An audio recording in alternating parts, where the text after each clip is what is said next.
はい、どうも皆さん、こんにちは。スターディの河野玄斗です。現在ですね、僕の経歴としては、東京大学医学部を卒業。で、持っている資格が、普通自動車免許、数検1級、英検1級、で、ジュノンスーパーボーイコンテストのベスト30。あと、司法試験、医師国家試験ですね。で、今回はですね、そこに、僕の履歴書に世界遺産検定1級を追加していこうと思います。世界遺産検定1級がどういう試験かというと、1級なので、もう世界中にある全ての遺産が試験の範囲内と。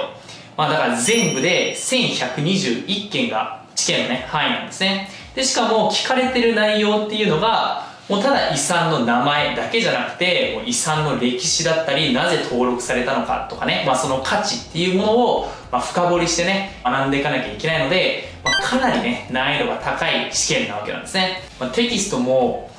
もうなんか辞典みたいな感じなんですよ。もう上下感があって、もうめちゃめちゃ分厚くて、ここにね、もう世界遺産の情報がもう凝縮してるので、もうこのテキストを読み込んで、あとは過去問とかはね、何年分かな結構揃えたので、その過去問もしっかりと分析して、あと試験1ヶ月ぐらいあるので、本番まで頑張ろうと思います。世界遺産検定1級って、その総論部分と日本の遺産、世界の遺産、時事っていう4パートで分かれてるんですけど、めちゃめちゃそれぞれ細かく聞かれるんですよ。で、特に日本の遺産とかがえぐくて、例えば、厳島神社の本社で祀られてる宗像三女神、市来島姫の御事、田堀姫の御事、滝津姫の御事みたいな、もう太字でも赤字でもない場所とかがもう平気で問われるんで、もう本当日本の遺産はもう隅々まで全部チェックしなきゃいけないっていう感じなんですよね。でも死に物狂いでもう完璧に抑えていくみたいな感じで、頑張っていこうなかなと思います。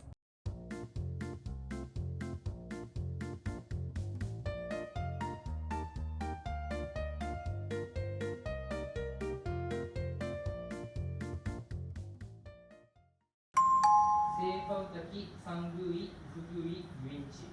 聖ファウタキサングイフグイウィンチ聖ファウタキサングイフグイウィンチ聖ファウタキサングイフグイウィンチ聖ファウタキサングイフグイウィンチ。全部あったんだよな。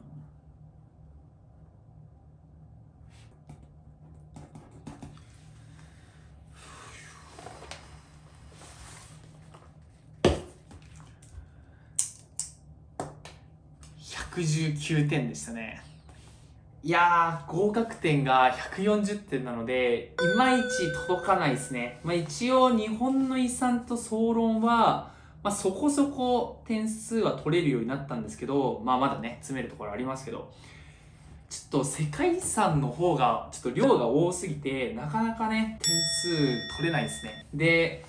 その世界遺産のこの、参考書の問題点として、やっぱどうしてもこう読んでるだけになりがちというか、そのインプットしかできてないので、アウトプットもしていきたいなっていうことで、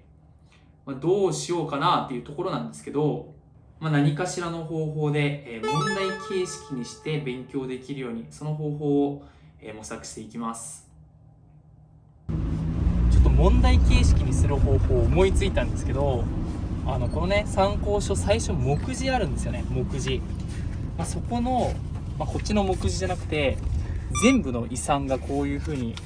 載ってる目次があるんですよ。で、この目次を見ながら、例えば、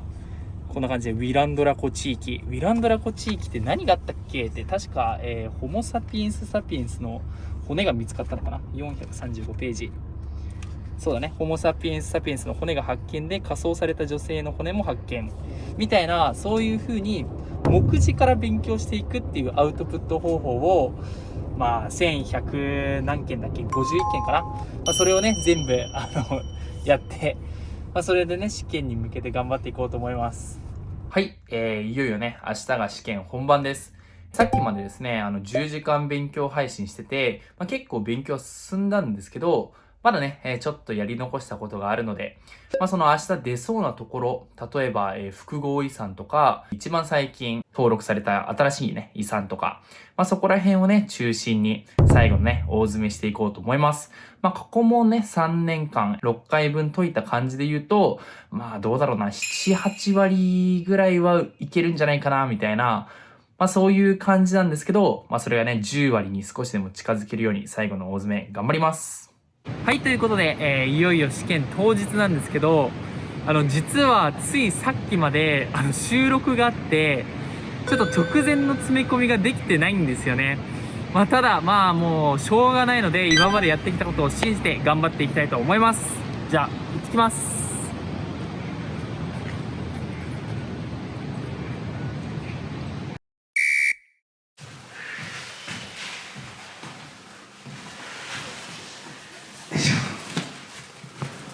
お疲れ。お疲れです。いや疲れたね。どうだった？いや多分いけたと思うんだけど、結構難しかったんだよね。なんか過去問にない問題ばっかというか、まさかここが出るかって問題は多かったんだけど、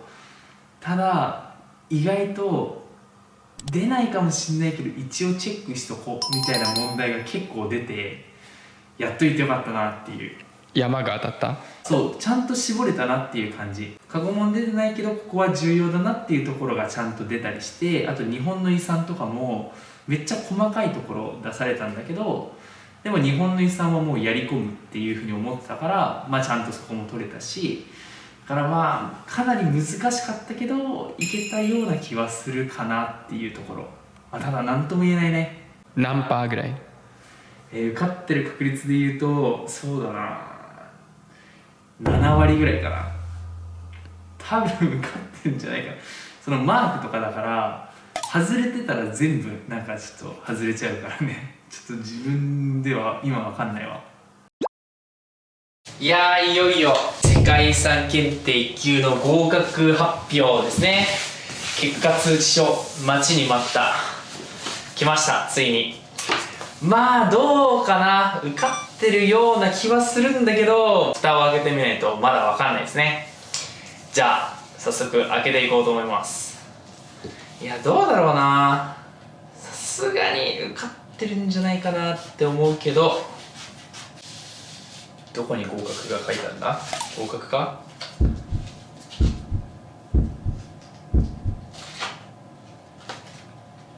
お、はい、合格。イエーイ、ありがとうございます。いやー、これ今回は160点ですね。140点で合格点で、割とそこそこ余裕持って合格っていう感じでしたね。1ヶ月にしてはよくやったんじゃないでしょうか。勝因としては基礎知識総論部分が50点中48点で、日本の遺産が40点中36点、9割取れたんで、取るべきところでちゃんと取れたっていうところが、勝因かなと思います。これよく見てましたよ。受かった人たちがね結構持ってて、この世界遺産検定1級の認定カードみたいなやつ、実際に物が届くとね、喜びもひとしお、喜びも完全順化ということで、エベレストの方が良かったですね。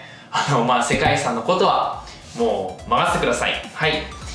ということで今後もね死ぬまで勉強はし続けますので、ぜひね、他何か取ってほしい資格がありましたら、ぜひコメントとかで教えてもらえると嬉しいです。ということでまた次回の動画でお会いしましょう。